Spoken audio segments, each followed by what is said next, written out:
Bluebeard.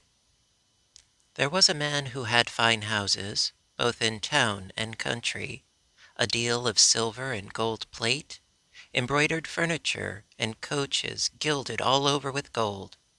But this man was so unlucky as to have a blue beard, which made him so frightfully ugly that all the women and girls ran away from him.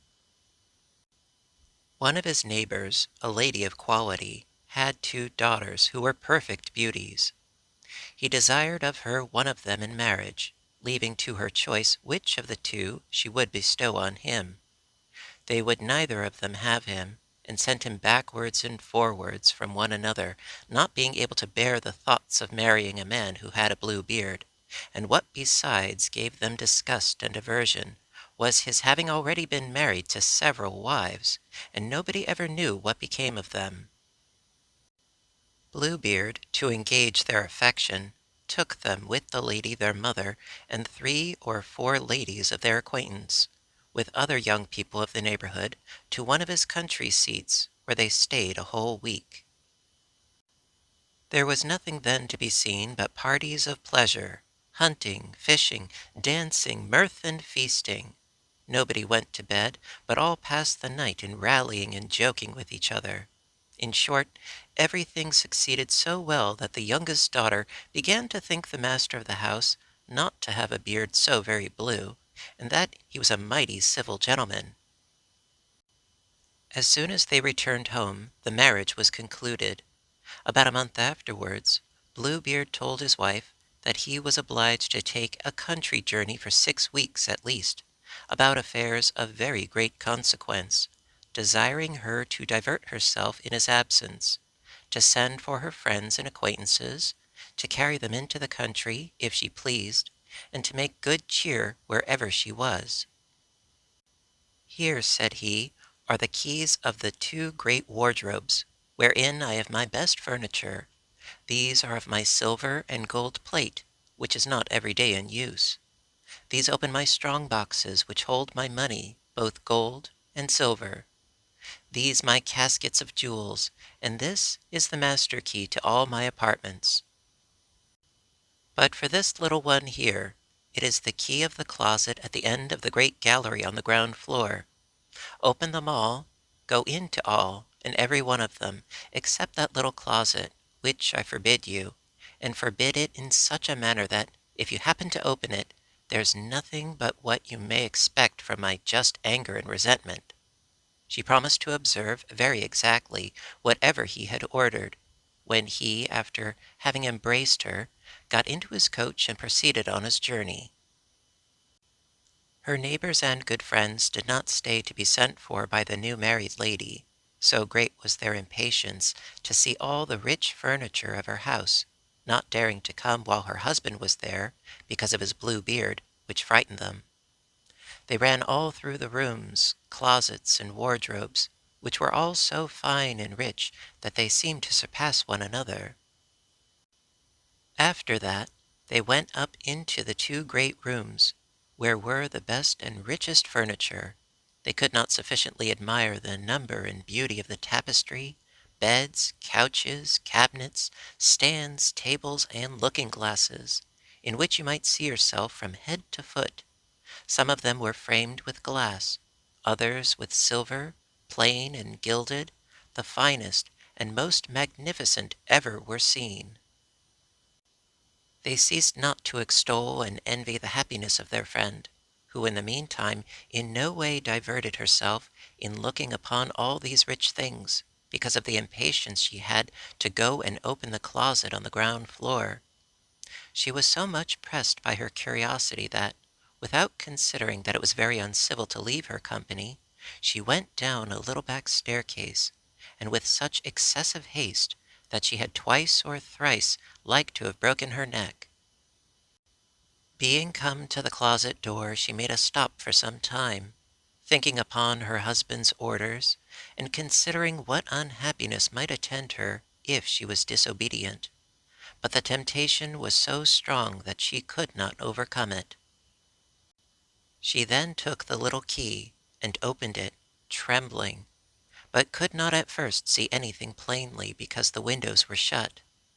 After some moments, she began to perceive that the floor was all covered with clotted blood, on which lay the bodies of several dead women, ranged against the walls. These were all the wives whom Bluebeard had married and murdered one after another. She thought she should have died for fear, and the key which she pulled out of the lock fell out of her hand. After having somewhat recovered her surprise, she took up the key, locked the door, and went upstairs into her chamber to recover herself, but she could not, so much was she frightened. Having observed that the key of the closet was stained with blood, she tried 2 or 3 times to wipe it off, but the blood would not come out. In vain did she wash it, and even rub it with soap and sand. The blood still remained, for the key was magical, and she could never make it quite clean again. When the blood was gone off from one side, it came again on the other. Bluebeard returned from his journey the same evening, and said that he had received letters upon the road informing him that the affair he went about was ended to his advantage.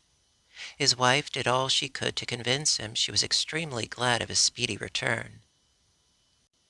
Next morning he asked her for the keys, which she gave him, but with such a trembling hand that he easily guessed what had happened. "What," said he, "is not the key of my closet among the rest?"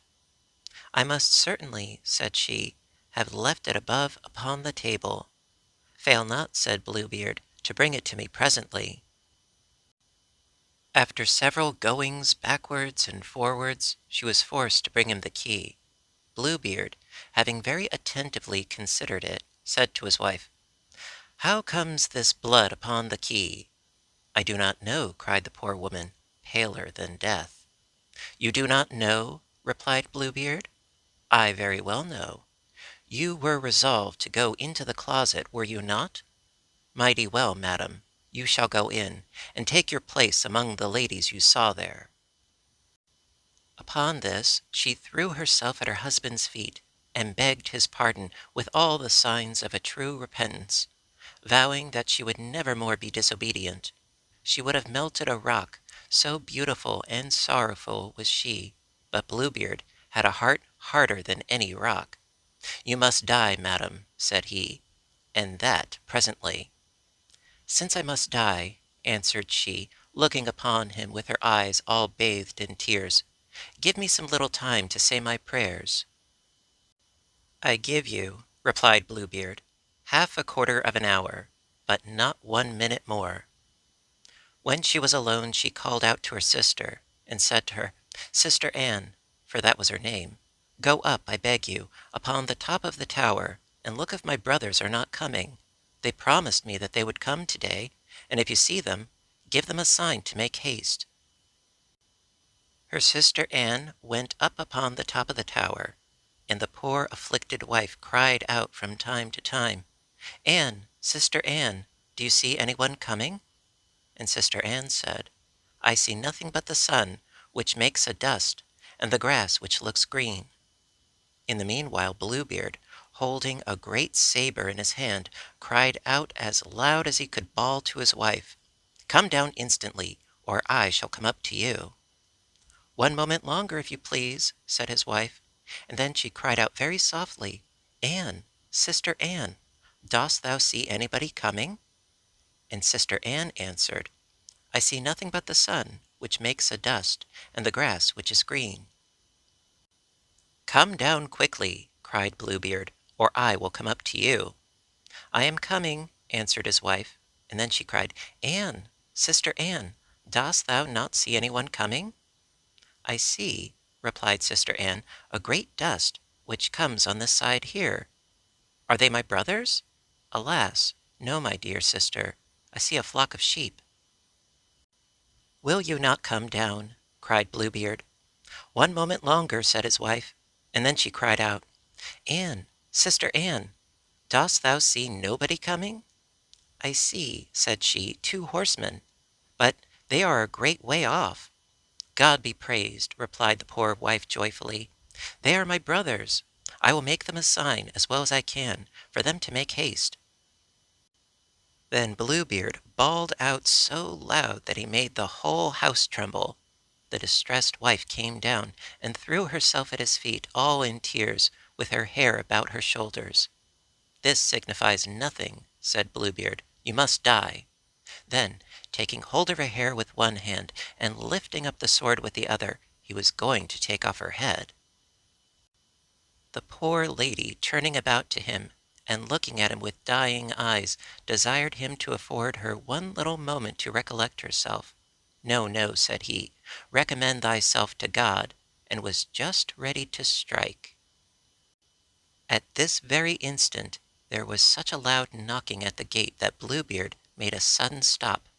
The gate was opened, and presently entered two horsemen, who, drawing their swords, ran directly to Bluebeard. He knew them to be his wife's brothers, one a dragoon, the other a musketeer, so that he ran away immediately to save himself. But the two brothers pursued so close that they overtook him before he could get to the steps of the porch, when they ran their swords through his body and left him dead. The poor wife was almost as dead as her husband, and had not strength enough to rise and welcome her brothers. Bluebeard had no heirs, and so his wife became mistress of all his estate. She made use of one part of it to marry her sister Anne to a young gentleman who had loved her a long while, another part to buy captains' commissions for her brothers, and the rest to marry herself to a very worthy gentleman, who made her forget the ill times she had passed with Bluebeard.